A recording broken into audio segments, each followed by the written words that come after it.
Hi, in this video I want to talk to you about the choice of optimal capital structure in a project finance deal.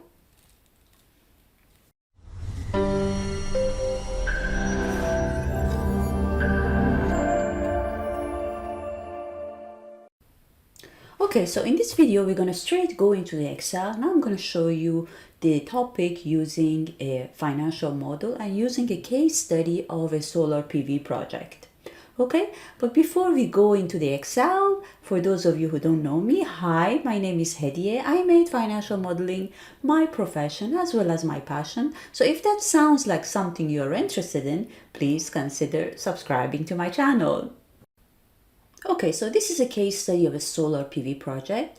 Let's say that you are a project developer for a solar PV project. You have already received all your authorization, all the permits and everything. You have already submitted, like you have already signed maybe a PPA, a power purchase agreement with the utility or with any off-taker. So everything is put in place, and in parallel of doing all these things, you are thinking about how you're going to finance these solar PV projects, right? So because there are some costs during construction, and the construction phase is a phase where you're not generating any revenues, right? So it's purely cost. So cash flows are negative during the construction phase. So you need to think about how you're going to finance these costs during construction. So there are some available instruments based on what you have. You might have some instruments that are available to you. So most probably there are equity, so you can go and raise equity, or if you have your own equity, your own money, as a developer, as a shareholder,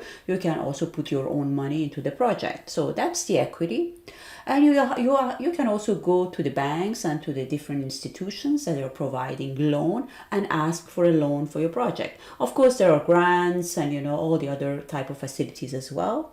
However, so that's what we're going to discuss today, whether it's worth to put your own money or whether to put only equity, or whether it is worthwhile to just put the typical project finance, do a portion of equity, a portion of debt. And we're going to also touch upon the topic of refinancing. Okay, so these are the things that we're going to discuss. Why do I use the example of a solar PV project? Because when thinking about just investing as equity in a project, of course you need to consider the time, right? Because if you're talking about a hydro project or geothermal project, and mega infrastructure projects which require 3 to 4 to 5 years to construct, first of all the risk is higher than a solar PV project. Also the time frame is higher, so you need to put your money for a longer period of time without getting any return. So it's more expensive than a solar project that it takes like 6 months to 12 months to build. Just you need to buy the panels, inverters and the equipments and come and install them, and then you're ready to go. So that's why we are using a solar PV, which is quite a simple technology as compared to the other technologies in terms of the power sector or in terms of infrastructure in general. Okay, so so that's the thing. The thing about the time, the one last thing I want to add is that, as the cost of capital is more expensive during development stage. And then it's going to be even more, it's going to be less expensive than the development, but more expensive than the operation is the construction phase. And as we said, because the risk is higher, you're not generating any revenues. So the lenders that are coming at the construction phase, they're going to tell you that, okay, if something goes wrong, and we are during construction, I have nothing to hold on to, because it's not a corporate, it's a project finance deal that we are talking about. So they're going to say, I have nothing to hold on to. You didn't build the infrastructure yet, nothing is just, I don't have anything, I don't have any cash, I don't have any assets to hold on to. So that's why they're going to charge a higher price, during construction. Once you move to, then the same stands for equity as well. Once you go to operation, for example, if you're 12 months post your construction, first of all, the asset is already there. So you have the panels, you have the inverters, the whole building and infrastructure is set. So if something goes wrong in future, lenders, they have a collateral, or they have, if they're financing, for example, 70% of the assets 70% of the asset belongs to them. So if something goes wrong, they can go and claim those assets. And also there are some cash. So most probably 1 year after operation, after the commercial operation date, so you have some cash, right? You have submitted the invoices to the off-taker, whoever, whether it's a government or whether it's a private sector. You must most probably you have some cash in that also can assure your lenders, your shareholders, that this project is profitable and can stand on its own, right? So at that stage, the cost of capital would be lower. So most probably you can get a cheaper loan. So that's what we are discussing here today. We're going to first think about typical project finance with debt and equity. Then I'm going to maybe talk about a case of typical project finance construction funded with debt and equity, but refinanced after construction. And then we're going to also look at the case where you put your own equity throughout construction. You finish the construction, you build the asset, and then you're going to go and refinance it with debt. So these are the scenarios that we're going to look at today using this financial model. You see, you need to build your model in such a way so that when you're taking someone through your model to have a walkthrough of your financial model, it's like you're telling the story of the project. Because eventually, the financial model contains the most important inputs and assumptions to get into the results, which are the projected cash flows. So you can tell actually the story by just looking at the input sheet and then going to the output, your summary sheets, and telling the whole story. So that's what we're going to do today. Let me first take you through the assumptions. Okay, so first of all, the model is built based on the one model approach, meaning that the inputs are presented in form of scenarios. Okay, so this switch is used to basically switch in between different scenarios. So I'm going to first take you through the base case, and then we can create some other cases that we discussed earlier. Okay, so in this base case, as you can see, I want to first talk about a case. Let's call it right now. I'm going to change the name. I'm going to say 70% debt and equity. Actually, I'm going to call it construction debt and equity. Okay, construction debt and equity. And I'm going to also say without refinancing. Okay, so that's just the first case that we're going to look at. Okay, so now we're going to define it. In terms of the timeline, I have the flexibility to change the periodicity. However, the construction is built on monthly basis, and everything related to post-construction operation is on semi-annual basis. And the reason is because the lenders, they want us to, or they typically require a debt repayment on semi-annual basis. It can be also quarterly. You just need to change this input to 3. Okay, we are talking about the model start date and then the construction start date. It takes 6 months to build. And then once we finish construction, then we have a 20 years PPA signed. So the end of the life of the project is assumed in 2042. Now we get into the capital expenditures. So as you can see here, so we have a base case. So this is per megawatt of installed capacity for the EPC, okay? And then you have, other than the EPC, your contractor, which is going to build the facility. It's going to buy the inverters, buy the equipments, buy the panels, and install them. You also have some other costs, which are mainly SPV costs, right? Because you have to establish an SPV during construction, and then which you're going to hire some people who are going to monitor the construction, who are going to monitor the EPC and all that. So you need to consider all these costs into equation. And you also have some insurance. Cost of insurance is important. It's an important cost that you need to consider during your construction phase. Okay, we're going to go quickly to the technical assumptions. So as I told you, this is a net plant capacity of 10 megawatts hour, and then there is a capacity factor. Let's say this is based on P50, P90. We don't know yet in this model. However, this plant is going to generate 20 million kilowatt hours or 20 gigawatt hour per year of production, and there is some degradation as well. Then there is a PPA signed with the government, and it's 5 cents per kilowatt hour of energy produced, and it's a flat flat tariff. It's not escalated. Then we have also the operating assumption. So in this model, it's an all-in 112k euros per year of OPEX, and it's indexed at 2%. The replacement cost is 0, but because it's included already in the OPEX. Okay, now we get into the topic of today's video, which is the financing stage. Okay, so in terms of financing, so what I did here is that first of all, this is the gearing. So as we said, in this case, we're going to consider a case where we have 70% debt and 30% equity, which is going to finance the construction. Okay, construction phase. And then in terms of equity, I have provided two kind of type of equity. One is pure equity, the other one is shareholder loan. It's a loan, that the shareholder provides to the SPV. So these are the two types of equity that are included in the model.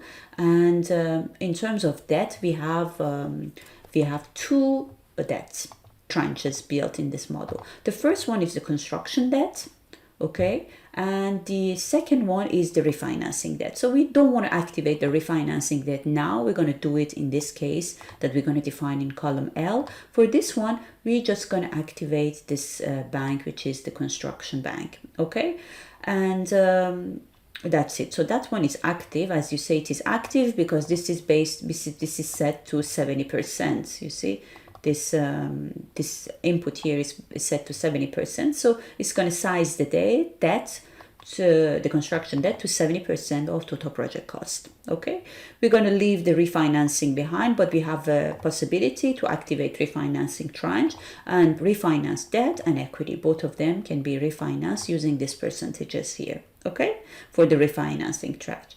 Then we have a debt service reserve account, we have the PRI and some fiscal assumption and all that we are not going to deal with in this video, but it's a complete model. So once we have set our base case with this assumption of typical project finance, okay, so now we can come and so it's actually the case. You can see that we have around 8 million of total project cost. This is giving us an IRR of around 11%, 10.6%, and the minimum ratios are acceptable as well. So that's the case that we have defined. Now you want to look at what if I have the same base case, okay, exactly the same base case, but what I'm going to do is that I'm going to just refinance it post-construction. So I'm going to raise debts during construction, but then once I get into operation, I'm going to refinance the construction debts so that I can get a cheaper loan, and I have to pay a penalty, right? Because I'm prepaying my debt. So all these I need to define it here. So what I'm going to do, as you have seen, I copy pasted that scenario K. So now this one, as you can see, this column here I is to just tell you whether there is a difference between this active case and this case that you are defining here. So first of all, I'm going to just copy this title, and I'm going to, instead of without, I'm going to say with refinancing. Okay, so everything else, let me switch to this one now. There is no difference between K and L now, right? Okay, so I'm going to change the parameters so that I can see a refinancing tranche here. So remember, now the active one is the L. There are no differences between L and K as of now.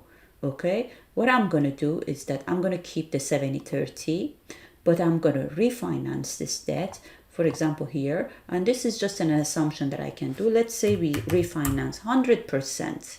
So you see the one, it's saying there is a difference between this case and this case. So I'm refinancing all my construction debt using this tranche. Okay, so this tranche, now I need to modify it as well. So in terms of tenor, maybe I can give 15 years. Okay, but in terms of interest rate, the refinancing debt should be cheaper than the construction debt because, as we said, the project is de-risked.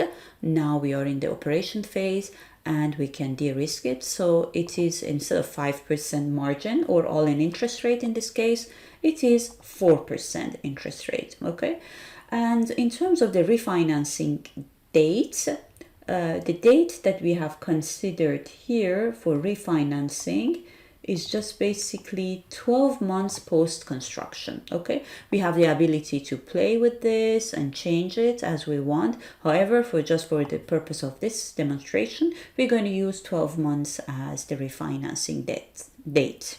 Okay, so once you do all these changes, so this is all you have to do, you will see that now, as you can see, you have a gain. Remember, in the previous case, we were around 10.6%. So you have a gain from refinancing it, and it's 12.2. Just to show you in terms of the graph. So this is the refinancing. You see, that's the construction debt that you keep it up to 1 year. And then once you reach 1 year post-construction, you're just going to refinance it at a cheaper loan. And you're going to gain around like 1.5% in terms of the shareholder IRR because you are using a cheaper loan. Okay, so that's our case 2. And there is a penalty for the prepayment as well. So the penalty, it's 1% that is included here. Okay, now I'm going to go and I'm going to define a new case where I'm going to say that I'm going to fund this construction completely with equity. Okay, so 100% equity during construction and refinancing.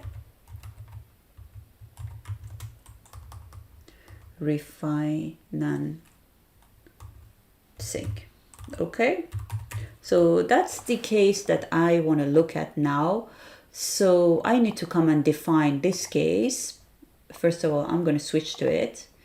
And I'm going to come and in the finance, everything else remains the same. The only thing I'm going to change, first of all, I'm going to set this one to 0. So there is no debt during construction. So this one is not active anymore. Okay, this is out of the scenario.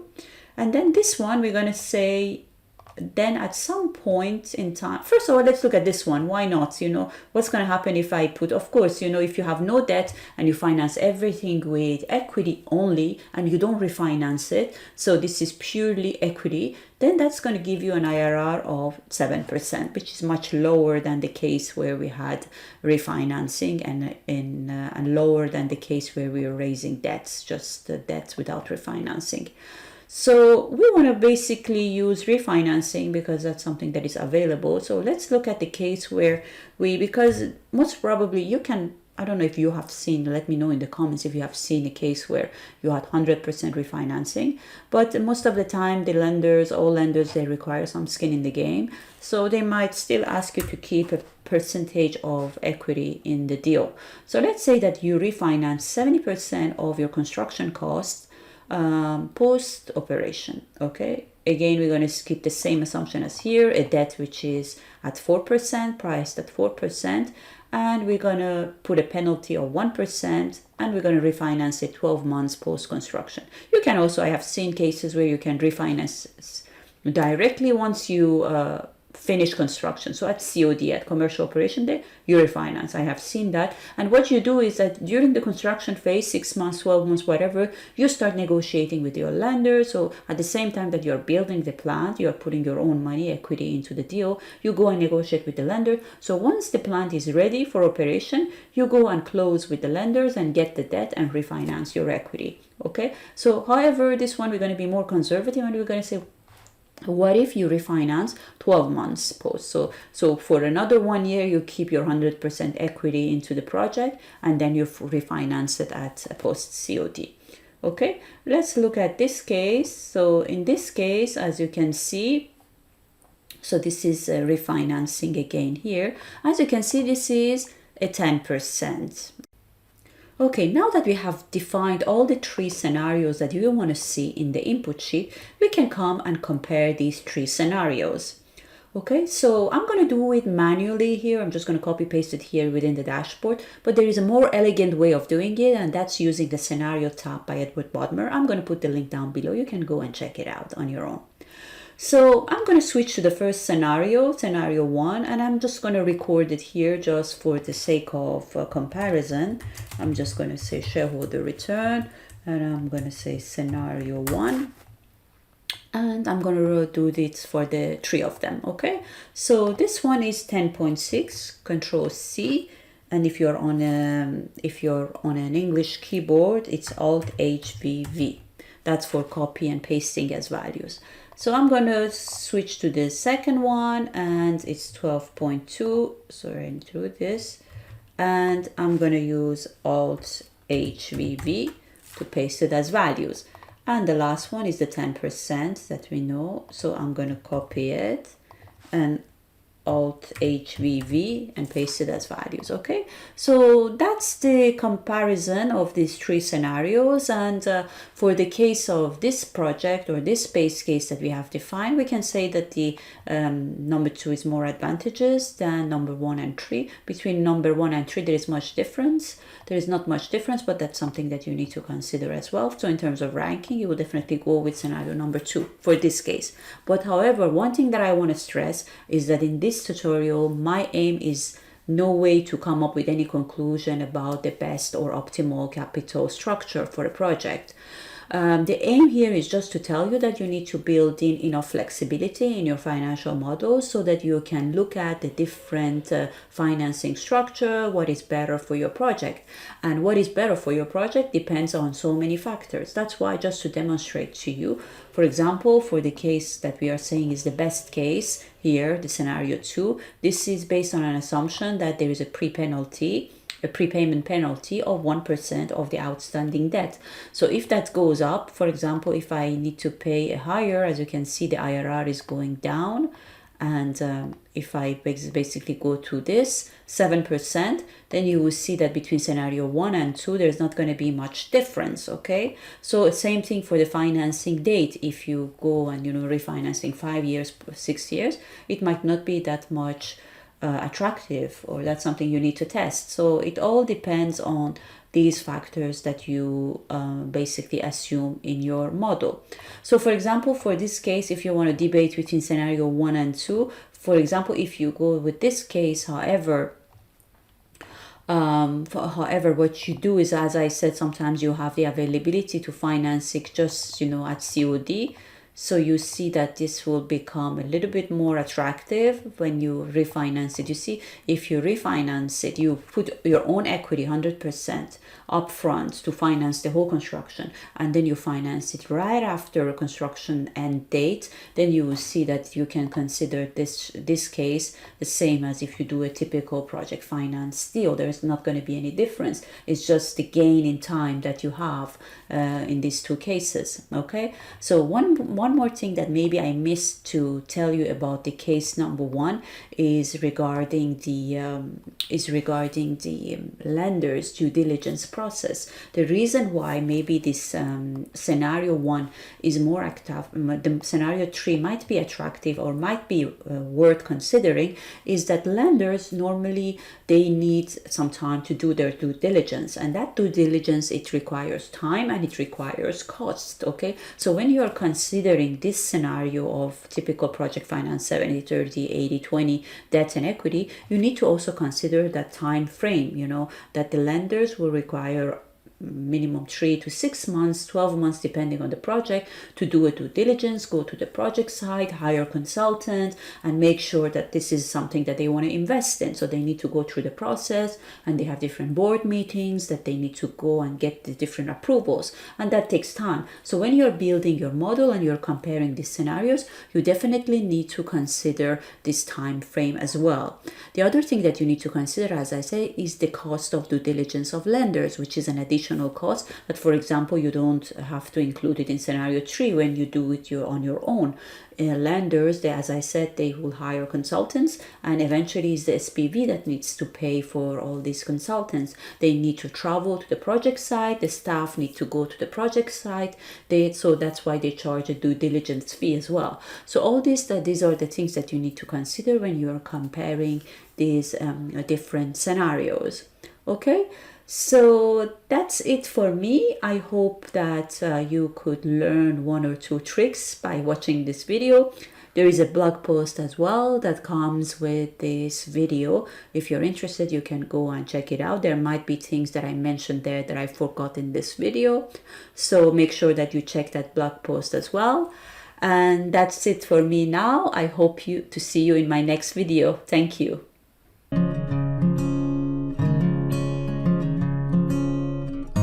If you want to learn how to build better financial models, check out my online course on financial model spreadsheet design at courses.phoenixmode.com.